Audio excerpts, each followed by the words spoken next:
अपने बाबा के पद चिन्हों पर चलने का अगर प्रयास करेंगे तो भटके हुए लोग सही रास्ते पर आने में उनको समय नहीं लगेगा। अगर वो इसी प्रकार घूम घूम करके तेजस्वी यादव सरीखे नेता से अगर मिलना जुलना जारी रखेंगे तो हम समझते हैं कि शिवसेना की मूल आत्मा से कोसों दूर भटक जाएंगे। महाराष्ट्र के नेता प्रतिपक्ष आदित्य ठाकरे और बिहार के उप मुख्यमंत्री तेजस्वी यादव कल एक दूसरे से मुलाकात किए।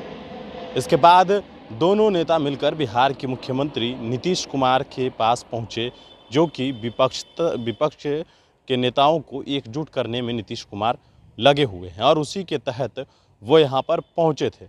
अब भारतीय जनता पार्टी जो है वो आदित्य ठाकरे के ऊपर निशाना साधने में पीछे नहीं।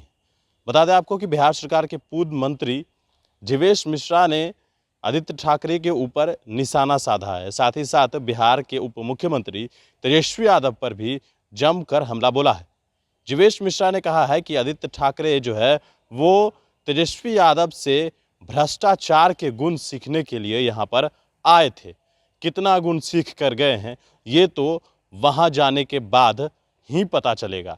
जीवेश मिश्रा ने यह भी कहा कि बाला साहब ठाकरे के पद चिन्हों के ऊपर जो चलेगा वही असली रास्ते पर पहुंचेगा और फिलहाल जो बाला साहब ठाकरे के आत्मा की जो बात करें, जो आत्मा उनकी है और जिनके जो उनको विचारों के मानते हैं, उसके साथ आज भारतीय जनता पार्टी जो है वो सरकार में है महाराष्ट्र में।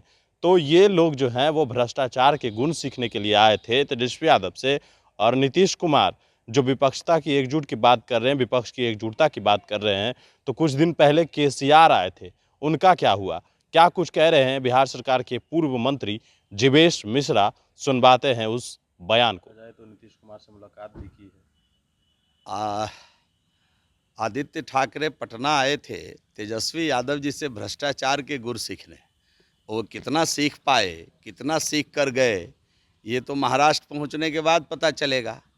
लेकिन जो बाला साहब जी की शिवसेना थी वो इस समय अपने मूल आत्मा के साथ, मूल नीति और सिद्धांत के साथ भारतीय जनता पार्टी के साथ महाराष्ट्र में सरकार चला रही है। अब कोई तेजस्वी से सीखने आएगा, तेजस्वी से मिलने आएगा तो एक ही गुण सीख सकता है, उनसे केवल भ्रष्टाचार का गुण सीख सकता है। दूसरा कुछ भी सीखने की संभावना बिल्कुल नहीं है।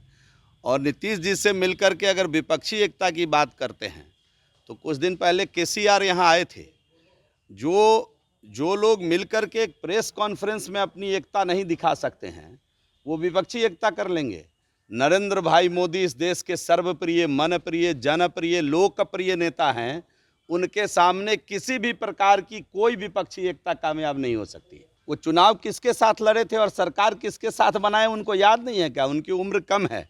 अपने बाबा के पद चिन्हों पर चलने का अगर प्रयास करेंगे तो भटके हुए लोग सही रास्ते पर आने में उनको समय नहीं लगेगा।